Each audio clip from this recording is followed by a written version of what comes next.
I have a question. Do you confess with your mouth that Jesus is Lord? In Romans chapter 10, verse 8 to 10, we read this. But what does it say? The word is near you, in your mouth and in your heart. That is the word of faith that we proclaim. Because if you confess with your mouth that Jesus is Lord and believe in your heart that God raised him from the dead, you will be saved. For with the heart one believes and is justified, and with the mouth one confesses and is saved.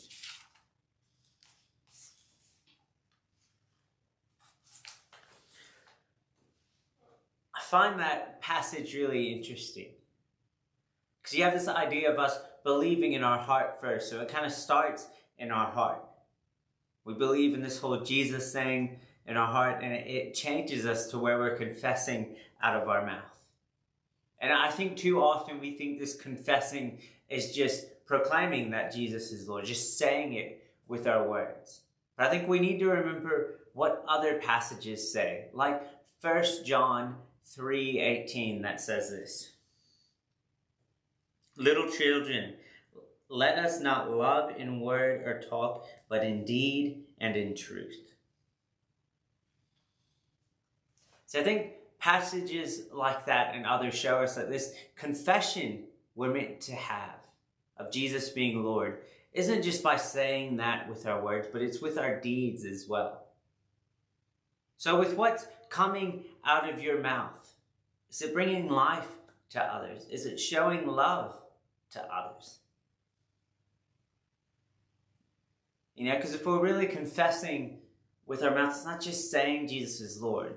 It's actually saying things that show people that. Saying things that show how much God loves them and how much grace he has, and the actions that we have and the words that we say to people when we're angry or upset.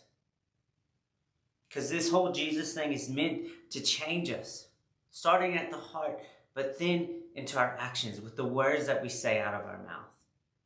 And I think too often we forget that as followers of Christ. We think that the confession is simply just saying that Jesus is Lord. But we have to remember other passages where it's pretty clear that it's about our action. It's about love in action. Showing this Jesus love in action is part of our confession with our mouths. So I want you to ask yourself this week, knowing all of that, do you confess that Jesus is Lord with your mouth? Not just at church on Sunday, or not just when it's easy, but when it's hard. Because I think if we ask ourselves that, if we're brave enough, we'll see that we have more work to do within us, and we'll sit with Christ more. So I want to encourage you to ask yourself that question and then sit with Christ. If you need to grow more in that heart change, like we all do from time to time, because none of us are perfect, but it starts from working on the inside. And this confession with our mouth is more than just simple words, and we need to realize that. May God's grace and peace be with you.